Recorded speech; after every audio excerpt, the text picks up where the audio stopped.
Hello and welcome to the 2022 Global Impact Summit.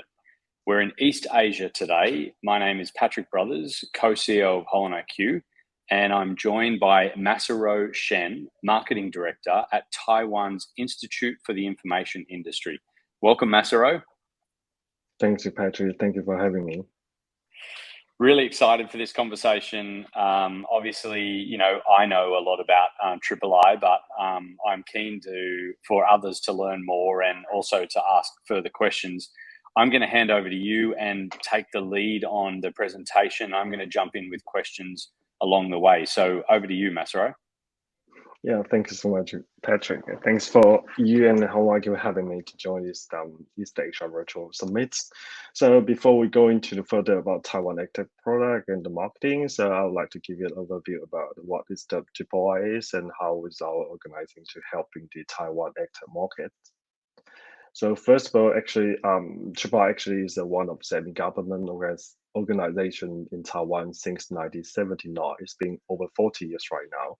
And III actually is one of the joint effort for the private and public sector together, with helping the Taiwanese government to planning and promoting the public policy related to the information industries. So whole the III is actually promote the information communication technology innovation and application in Taiwan, and assisting to development of the digital economic society for the Taiwan. So from the screen, actually, you can see the III has several different kind of organization and department. We cover with the Digital Transformation Research Institute, software and technology, and digital education, which is us, and also with the cybersecurity and science and technology law institute, and also we provide the marketing intelligence consulting institutes. So we actually belong to one of the department under the III, is called Digital Education Institutes. Massarow, really quickly, how new are the cybersecurity institutes, or have they been there for some time? Yeah, it's all of the actually. It's been since 1979. So most of the institute is sitting for a very long while. So wow. We actually cover different kind of the sector and the industry. So actually, we are definitely welcome different kind of the institutions from the overseas to join with us and corporations. All right. So now moving forward to our department, we actually one of the institution belong to the III, with called Digital Education Institute. So our actually the position is we call ourselves is digital transformation enables, and we actually helping the Taiwan society to upgrade the quality of the ICT professionals in Taiwan industries by helping these individuals success their private personal career. It's been 40 years. So we are helping the Taiwanese government to building the different kind of applications. So you can see we can cultivation different kind of talents, and we are seeking different kind of overseas collaboration. And most important, we are helping the EdTech development by in Taiwan. So of course, it's been 40 years already. So we actually cultivate more out of professional trainings. Now it's since over 60,000 people been training and get a certificate into our institutions. So you can see actually cover different kind of different kind of the professional. What is the ITC professional and government academy. So actually the impact was actually our training was spreading for the government academies and research institutes, and most important, the industry such as high-tech technology, transitional business, banking, insurance, consulting service, and transportation. And now we actually, a lot of things are actually relevant to the ICT domain know-how, like Python, cloud computing, smart content, 5G, AI, or PMP, into big data as well. So we actually, the mechanism of how to cultivating the talent is by the demanding side and supply side. You could see we work close with government. Also, we are constantly in cooperation with the industry. So we could see we have the demand side from the industry, the giving the different kind of strategy investment, and we supply to different kind of level of the talent, whether it's from the the high-end management level into the R&D and project management, even to the workforce. So the business framework, including different kind of ICT training and IT enabled digital content and different kind of e-learning cross-domain know-how. So you can see that from the basic, advanced, and spiral, we have different kind of giving the problem solving and knowledge as a service as well. So from these 2 decades, we're starting to develop education. You can see from the early 2020, we're starting to develop with different kind of digital content and moving to the digital classroom and the smart campus and future classroom, and now with the individual more learning. So the pattern of this 2 decades, we actually we're helping the industry to develop different kind of the scenario to bring the local company together to build a different kind of the project from the digital content, classroom, campus, and now we are focusing on more individual learning as well. This is the 10 mission, and we could see the 10 goals of our triple I's, because we helping the Taiwanese society to develop the education acceleration. So you could see these 10 different kind of mission actually cover different kind of the field, industry, and area. So we could see building the smart campus. We design more interactive learning content. Of course, for the rural and urban area, we want to shorten the gap between the children to help the teacher and students get more equal education. And we provide the teacher to enable, create more creativity to help the teacher to create more learning content. Also with the special education for inspiring for the special education for the kids who has suffer different kind of disease and disabled. And up to the society, we helping to introducing the more reducing the employment, because we're giving more training and sticky. Also, we are incubate our startup business to helping them to create their own business and cooperate with different kind of virtual capitals. Of course, once we have to get more certificate, we want to help in getting the salary increasing.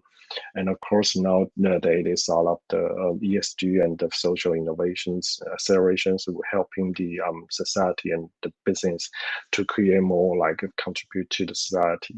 And of course, we are care about elderly learning for the senior people. So this is actually the 10 missions that we are try to achieve and setting a goal for our institutions. So moving forward for the program for the METAEDU, this is one of the program we are helping the Taiwan government to executing for the education technology programs. We name of the education of the METAEDU because we want to come up with the name is might be more easier to remember, because the Chinese name was really hard to helping the people to especially for foreigner to how to understand. But we named the METAEDU actually way before the Facebook name was named Meta. So this program actually helping our goal is introducing and leverage the Taiwan resource to the education institution, teachers, students. We're helping to integrate more teaching apps, support local teacher curriculum, and establish a local hub to combine with the advanced solutions, learning platforms, STEAM education, using the online merges, offline, different kind of way to establish cross-border usage to minimize the value of the education resource across the Southeast Asia region. So why Southeast Asia region? I think maybe later we could discuss more, because Southeast Asia region is we are actually in the Southeast Asia. We believe that around this region they are a lot of infrastructure and learning support need to be development. So our goal is helping the Southeast Asia region to become more education learning advanced. So in this program, actually, what we offer was four different kind of the sector. We have the creating a lot of the sustainable learning by helping using the e-learning content to using online versus offline education to helping more teachers and students to learn. And also we provide a consulting service by helping that with different kind of overseas partners. We provide education technology integration and planning to helping building, whether it's classroom, whether it's online course, whether it's the learning activities. So we were helping them to use a consulting service. And of course, Taiwan, there's so many different kind of the product and the hardware, software. So we could actually become like integration, the solution to building the product and teaching learning ways. And finally, we work close very a lot of the MOE university, different kind of country, school and university to accelerate the digital transformation. So the program actually, the main purpose is these 4 different kind of sectors.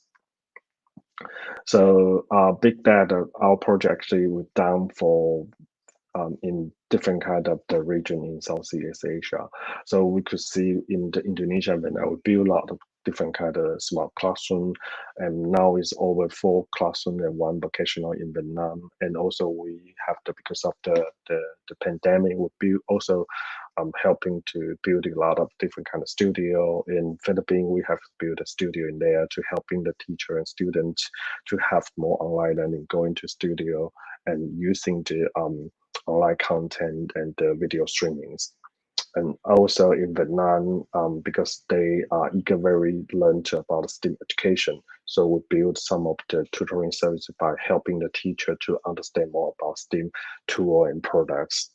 And constantly, every summer we have the STEAM workshop camp for online. We tour to most of the teacher overseas around the world. And now is season 3, so every time we have gathering different kind of course together to do online to helping the teacher to understand more about STEAM educations. So this is what we a little bit introduction about what is ChipWise and what we do. So far is okay, Catchy? Looks great. Yeah, keep going. Keep going. Okay. Massarow. Okay, so now I'm like to the constantly we actually giving the Taiwan EdTech market upgrade year by year to show the value of the industries under watching by Taiwan's government. So the purpose of doing this survey is to introducing the opportunity of the insight of future development, accelerating the business and domestic and overseas markets. So this year actually stopped the surveys from May to July, and we received over the 200 copies of questionnaire and visit several companies on the side, even did a lot of the phone interviews during the pandemic. So from this slide, you can see that over 80% of the companies, the capital is less than $3.5 million US dollars, and this shows most of the company actually are small or middle business, and you can see the 70 nearly like 74% that's over 10 or 20 years. And interestingly, the ratio of the large enterprise here is slightly higher than the Taiwan overall industry background, which shows that Taiwan actually, the small or middle business enterprise percentage average near the 99%. I think this is the actually cause the why we are eager to have developed the overseas market in the constantly. So this is the 2022, the market value in Taiwan is reached to the 18.6 billion US dollars. And we actually categorize different kind, 3 major category: hardware, software, and the contents. We name as a teaching hardware, teaching content, and software systems. And the full report will be upcoming on the next month. And according to this report, the total output value has reached a high peak with the $18.6 billion. But if you compare with the 2021, the year-on-year was actually slightly changed because the 2021 is a high demand on the Chromebook demands. And from this slide, you could actually see the growth and momentum of almost driven by the teaching hardware is reached to the 15.5 billion US dollar for 83% of total, because actually is highlight that Taiwan actually played a very key role in the global ICT supply chain during the pandemic periods. Secondly, you could see the teaching content accounting for like 10% for like nearly 2 billion, not 1.9 billion. It's actually the good growth compared with the last year, and we believe this relate to the total impact of the pandemic caused the physical service restriction, but they actually giving the more growing for the digital learning, such like multimedia content, digital content, virtual reality, and AR content, which is make the main reason for the growth. And it's actually was to notice that the software system actually continue to achieve the great success in the 2022, that output value is totally 1.2 billion for 7% of totals. And look up the marketing, the teaching hardware that you could see last year, because the high demanding of the global Google Chromebook from so many countries, the overall shipment value is double compared with 2020. But it actually become the most key factor for driving the growth of the total value in 2021. But however, you could in the second of the year of 2021, the increasing of the vaccine coverage and the pandemic is become what we so-called the new normal, and students starting to return to the school.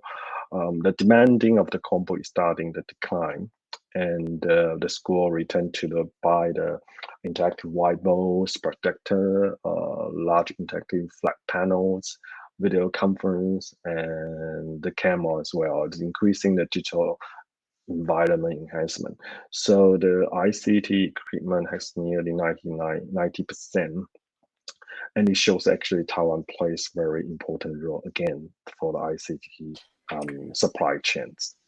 Massarow, just jumping in really quickly, what are some examples of what you would put into the infrastructure bucket here versus ICT equipment? Like, can you just remind me where you would put laptops and iPads versus classroom technology like whiteboards and projectors? And does infrastructure include, it says hardware, but does it include like routers and other kind of low-level network infrastructure?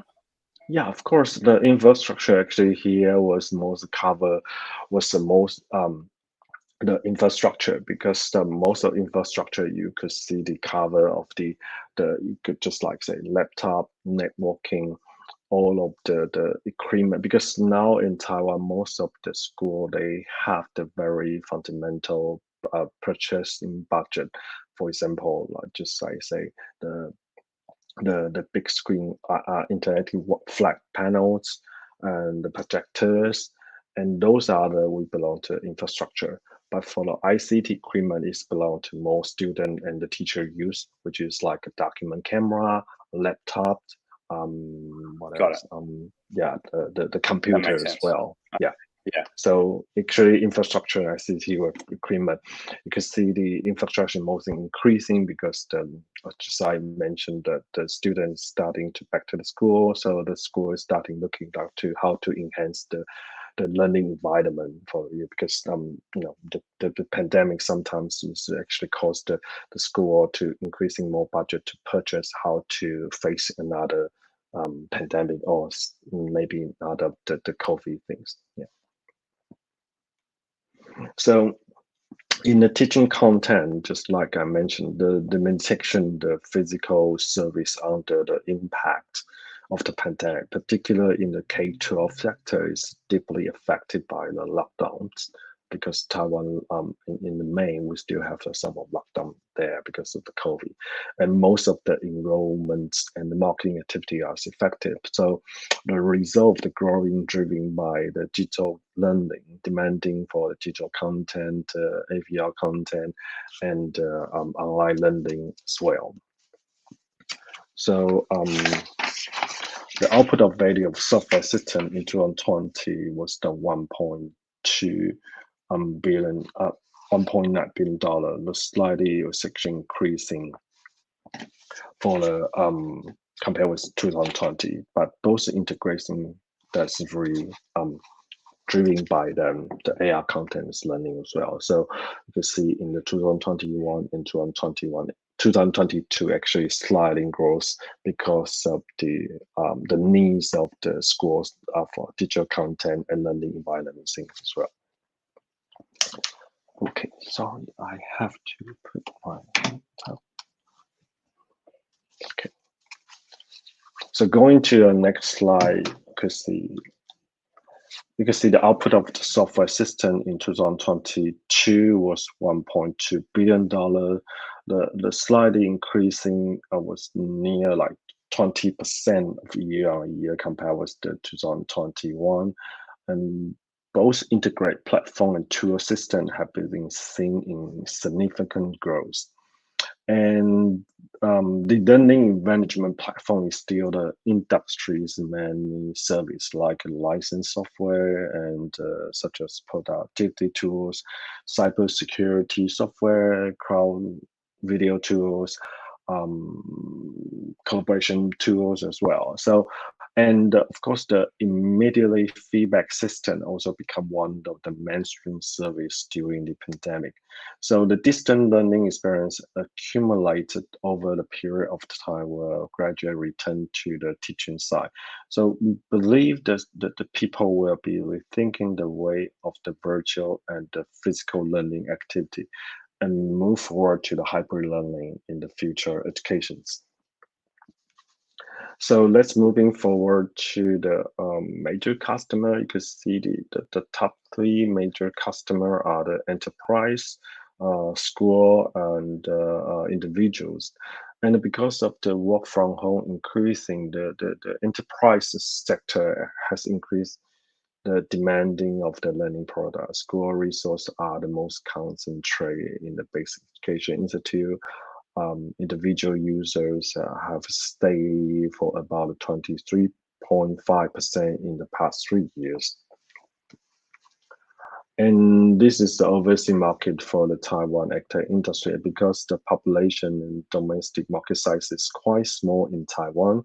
So the EdTech business for this market is of value accounting for nearly like 70% of the total market value. You can see the growth for the output of in 2020 is mostly driven by the overseas demanding from the North American, China, and Europe, and Japan as well. But you can see since last year, North American actually replaced China for the most important sales area. And because of high demanding from the Southeast Asia regions, particularly in Singapore and Thailand and Vietnam for large-scale education tenders for in 2022 and the local implementation. And I think this is relevant because the smart city policy to accelerate for education software and hardware solution as well. So we continue to, thanks for Patrick and HolonIQ, we continue to run the second year of the Taiwan EdTech 50. And we received over 100 applications. We have already officially announced the winner in the September. Thanks again to organize this campaign together with Taiwanese government and ADI, Administration for the Digital Industries, and the III. So we congratulate all selecting companies, and you can see the Taiwan EdTech business has so much interesting sectors. From the learning management, analytic, learning, language learning, tutorial learning, supporting digital learning hardware, upskilling and credentials, AI voice chat, and the digital content STEAM, and XR game and simulations. So we could see this a promising business actually on the right track. So let's move forward to the about the cluster, and you can see from this year, 67% was the focus on the K-12 market, and 18% is in the higher educations, while the 40% is working on the workforce. Mostly Taiwan active business, and either is focused on K-12 or product or cover the full sector from K-12 to the workforce as well.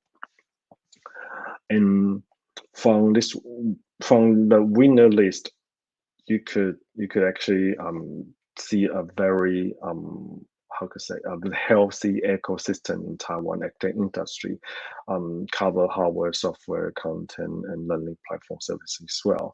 So because in most of each category taking a really quite similar percentage, most of them, and they represent a rich learning content and ICT equipment for the lecturing resource as well. Looking ahead, in order to continue our explore business opportunity in the field of the EdTech major in Taiwan IT companies, I think the major of the IT Taiwan company will have the opportunity to play the role of the integration in the vertical fields. And because of the pandemic, the Taiwan EdTech company need to develop the digital automatics and innovations service, and expanding the new channel such as like Southeast Asia region to establish the online channel, digitalizing the product service and building the new models, including the partners corporations. I think as a government agency in Taiwan here, we should active to establish the industry brand image and in line with the international standards such as like HolonIQs and assisting in expanding the digital transformations for the Taiwan tech industry. So I think this is the market trend for this year's Taiwan, and we certainly like to thank the Patrick and HolonIQ have this opportunity for us to introducing the Taiwan active markets. And the full report will be available for the next month, so you can free download to visit our website, and you also could follow our social media to get the latest news. So thank you so much, Patrick. This is my show presentation today. Thank you.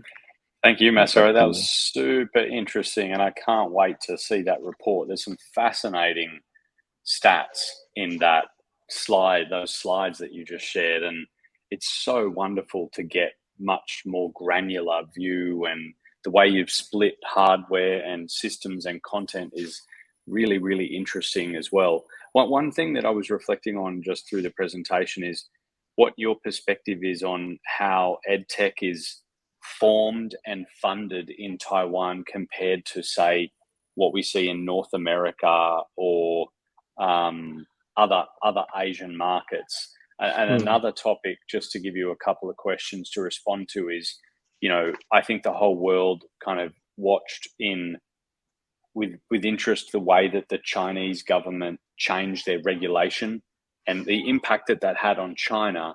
And again, how should we think about Taiwan in respect of the regulatory environment with education technology as well?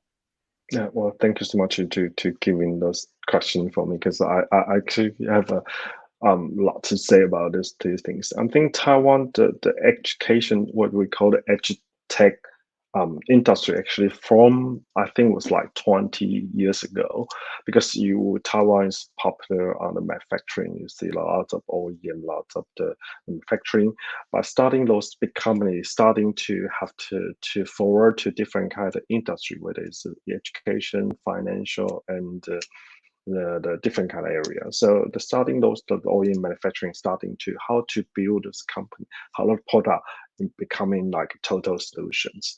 While the 20 years ago, a lot of the education business, what we saw maintain was a traditional textbooks only, but somehow starting because bring those to hardware and the content development. So you can see put a lot of textbook form as the digital content. So that I could say that beginning to start 20 or even maybe like 30 years ago, starting to digitalizing the content. And because of the professional background of the manufacturing in Taiwan, so Taiwan has the ability to bring those content together, form as a different kind of new product. So you could see the tablet, the pads, and even what I do like in 20 years ago, we actually form us like photo frames into like the student school bags in there. So I think Taiwan has a food of different kind of the creation idea to bring those the product together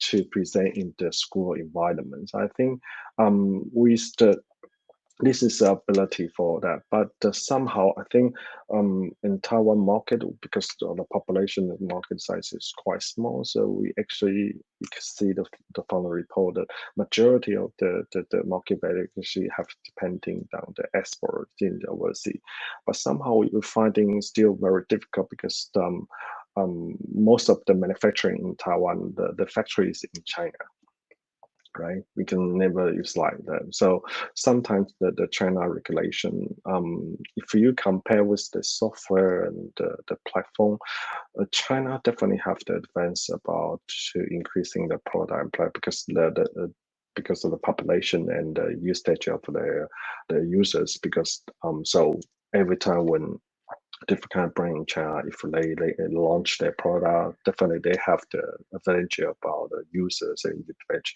So this is definitely most weak part for the Taiwan to how to develop the product.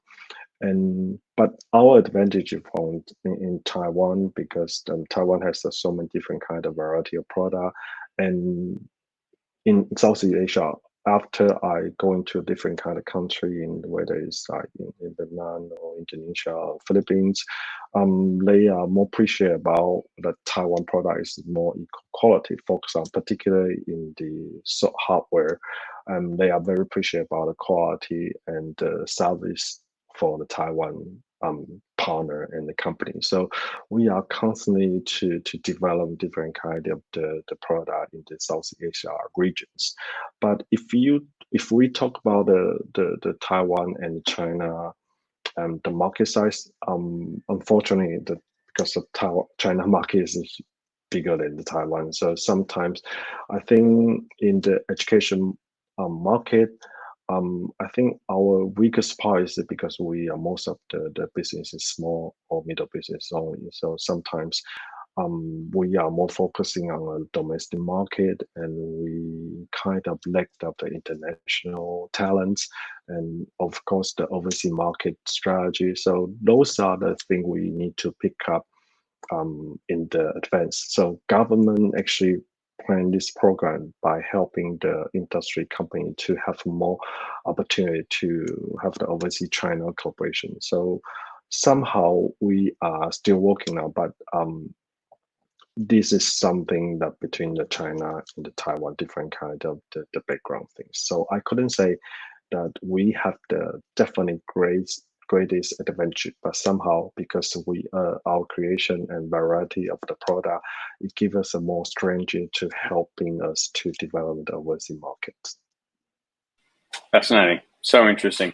Can't wait to see that report. And Massarow, thank you so much for sharing all those insights with us today. I'm sure for anyone who's just discovered III, they've learned a whole, and for even people like me who follow your work really closely, I've learned a lot today in this session as well. So thank you so much for joining us, and we look forward to following your work. Thank you so much, Patrick. Looking forward to see you again.